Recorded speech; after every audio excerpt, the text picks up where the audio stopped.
well. We're working on our nursing online orientation here, and our next step is to talk to you about tutoring and testing. Okay, well, welcome to the Test Center. This is where students will come to take all kinds of tests. The academic skills assessment is offered here for students that are applying to the college and wanting to take classes. Also, students enrolled in online and hybrid courses test here. For certain transitional courses, we offer testing and testing for students with accommodations. All right, so for the money question, Susan mentioned this whole TEAS test thing. Can you explain that to us? Sure. The TEAS test is just one of the requirements in your nursing application.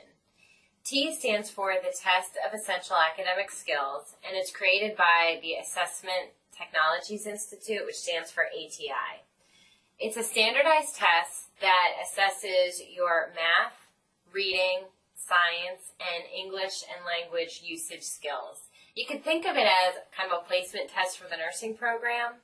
Okay, so can students take it here at the Test Center?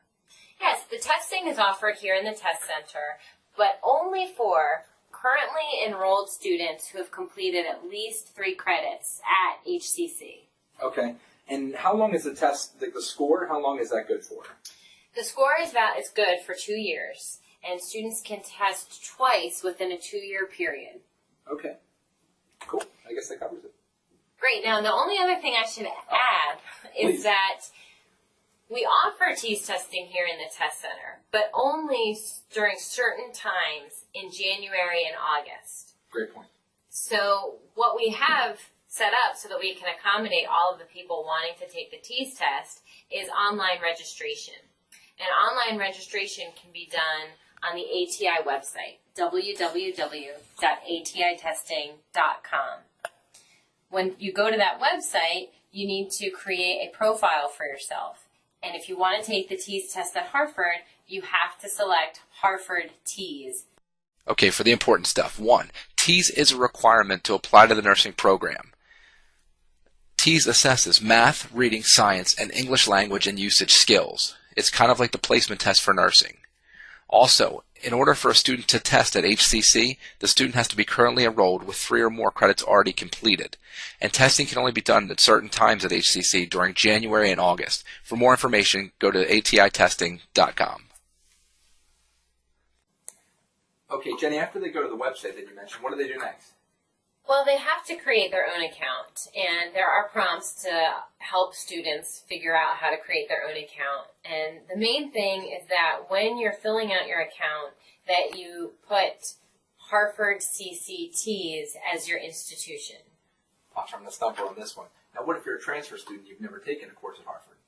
Okay, if you haven't taken a course at Harford, you're not going to be able to test at Harford's Test Center, but you can register to take the TEAS test at another location. And what you'll do then is you'll go to the ATI website and you'll select Register for TEAS at a PSI. And a PSI is a Pearson Testing Center where they administer the TEAS test. See, I thought I had you stumped. But let me ask you this question. What happens if they've already taken the TEAS test? Which version are they supposed to take, and what do they do next? And that's a good question because there are multiple versions of the TEAS test. What Harford accepts is the TEAS version 5. So if a student has taken an earlier version of the TEAS test, they're actually going to have to retake the test so that they're taking the TEAS version 5. And how do they have it sent to Harford? Okay. If they've taken a TEAS 5 at another institution, they can just log into their ATI account on the ATI website and select their scores to be sent to Harford. When they're accessing their scores, which score is being used, by the way? Scores are actually available immediately after students test, and it's a page-long printout that has all the overall scores. What they're really looking at is the adjusted individual total score, which is on the upper right-hand side of the page. Okay. And last thing, when they go to take this test, what's important on the day of testing? Like, what should they bring and what should they not bring and things like that? It's important to arrive 30 minutes prior to the testing time, and it's important to bring your Harford ID card and your ATI username and password.